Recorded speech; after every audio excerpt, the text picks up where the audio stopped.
जैसे मैं इस ग्लोबल इल्यूमिनेशन को ऑन करता हूँ तो आप देखेंगे कि मेरा रूम धीरे धीरे थोड़ा सा लिट अप होना शुरू हो गया है। इसका रीज़न ये है, जस्ट लाइक आर्नोल्ड, इसने ऑटोमेटिकली यहाँ पे जो लाइट बाउंस हुई उसके इनडायरेक्ट बाउंसेस क्रिएट करने शुरू कर दिए।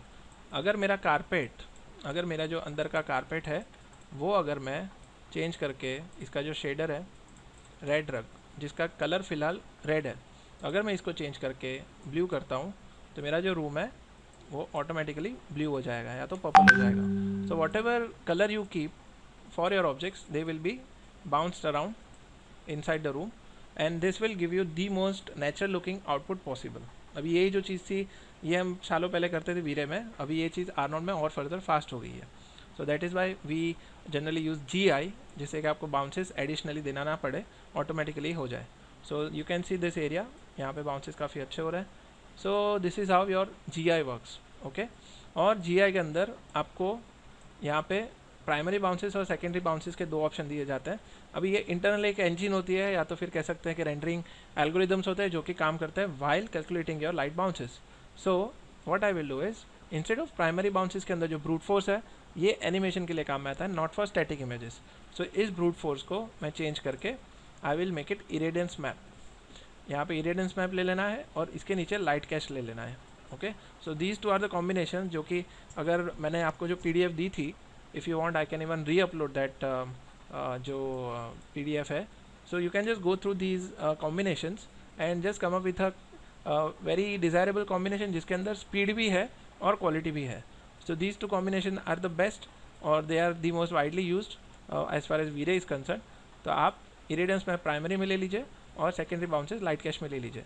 now as soon as you select irradiance map तो इसके अंदर आपको यहाँ पे इरेडियंस मैप का टैब आ जाएगा। If you are using brute force तो यहाँ पे ब्रूट फोर्स आएगा, and if you are using irradiance map तो यहाँ पे इरेडियंस मैप के ऑप्शंस आ जाएंगे। इसके अंदर मैं आपको बता देता हूँ जो सेटिंग आपको जनरली यूज़ करना है। प्रीसेट के अंदर हाई की जगह पे जस्ट सिलेक्ट आइदर मीडियम और select very low. Okay, very low आपको शायद हो सकता है कि आपको ब्लॉचेस आपने धब्बे धब्बे दिखे सीन के अंदर। सो if you don't want the blotches to be visible you can keep it to medium। I generally use medium because it is always giving me a very nice smooth looking outputs, so I will keep it medium। और subduce भी आप जैसे हैं वैसे ही रख सकते हैं, या तो interpolation samples, ये जो interpolation samples है उसको आप बढ़ा के 50 and 30 is the most ideal combination that I have been using so far। ये काफ़ी आइडियल है, आप अपना टाइम लेके इसके अंदर ट्यूनिंग करके अपना बेस्ट टू बेस्ट सेटिंग्स रख सकते हैं, इसमें कोई रिस्ट्रिक्शन नहीं है।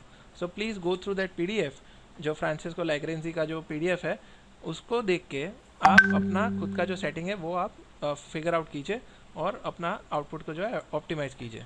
Then this use camera path, ये आपको तभी काम में आएगा जब आप कोई सीक्वेंस एनिमेशन कर रहे हैं।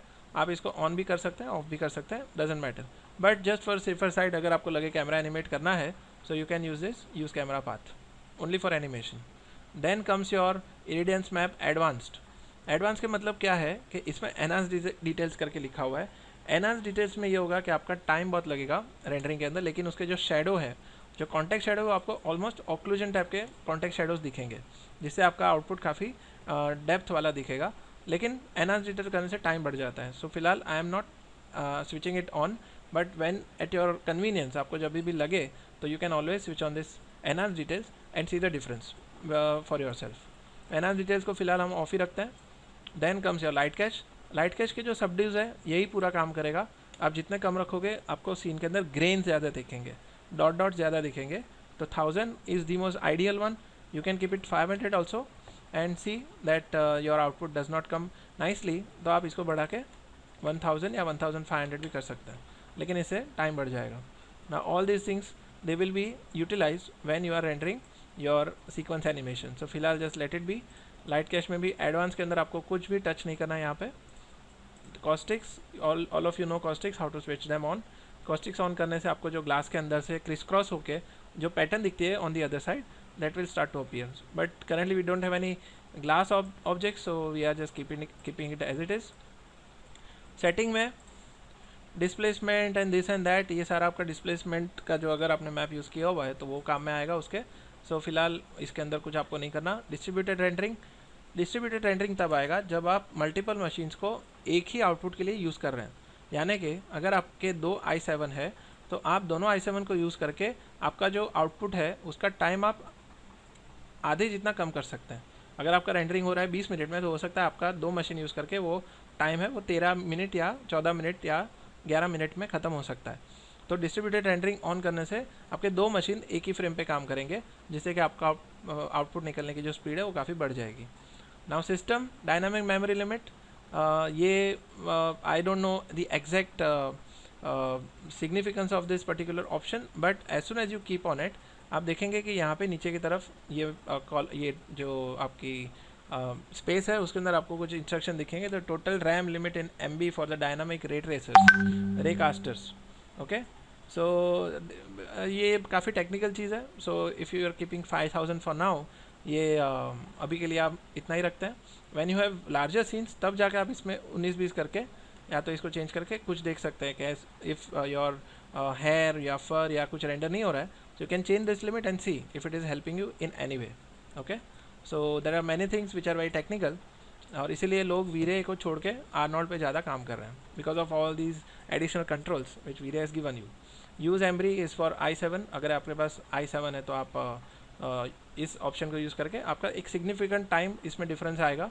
फॉर एग्जांपल 15 सेकंड की जगह पे शायद हो सके 13 सेकंड में रेंडर होना शुरू हो जाए if you are switching it on. अगर ऑफ है आपका थोड़ा टाइम बढ़ जाएगा, but in our next upcoming versions ये ऑप्शन ही निकाल दिया है, क्योंकि उन्होंने बाय डिफ़ॉल्ट इसको ऑन ही रखा है। Then system advance maximum render threads and all these things we don't need to worry at all, क्योंकि हमारे जो मशीन सब इतने हाईफाई नहीं है, so we don't need to worry about this maximum render threads and all that, so we can keep it as it is. Overrides के अंदर camera आप इसमें जब भी हमें 360 डिग्री का जो वर्चुअल रियलिटी वाला कैमरा होता है, तो उसमें आप इसको स्फेरिकल करके, आप इसको स्फेरिकल पैनोरामा या स्फेरिकल करके you can take out renders which will be then converted into a virtual reality scene, और जिसको आप अपने फ़ोन में डाल के या अपने वर्चुअल रियलिटी ग्लासेस में डाल के यू कैन चेंज इट्स। ये जो इसका FOV है उसको अगर आप 360 कर लेते हैं तो आप देखेंगे कि ये पूरा जो रेंडर है वो उस तरह से रेंडर होना शुरू हो जाएगा। देखिए, तो ये पूरा रेंडर आपका 360 डिग्री होना शुरू हो जाएगा, जिसके अंदर आपको हर एक एरिया विजिबल हो जाएगा।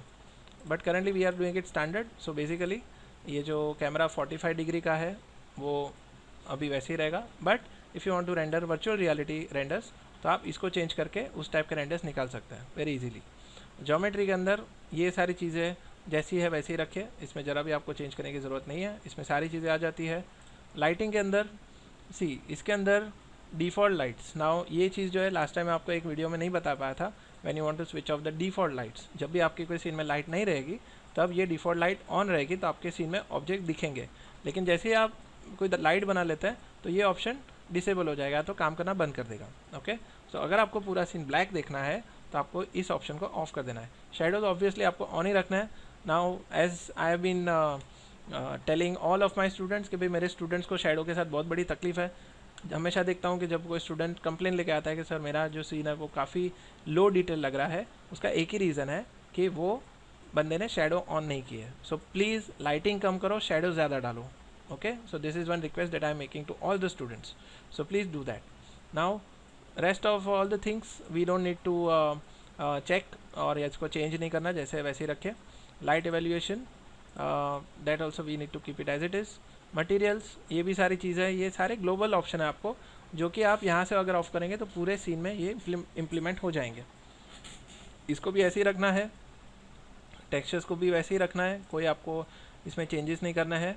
देन रेंडरिंग भी आपको यही करना है।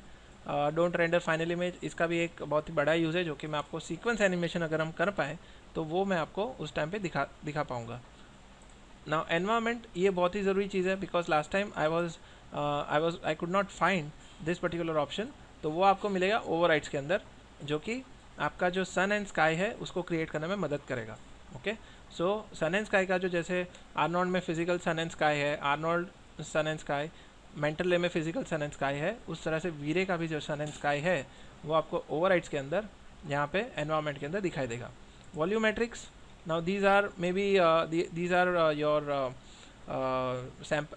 वॉल्यूम फॉग, एज इन इसके अंदर आपको अगर कोई डेप्थ फॉग बनाना है या आपको स्पॉटलाइट के अंदर कोई एनवायरनमेंट फॉग डालना है, so perhaps you can just use these options and change it's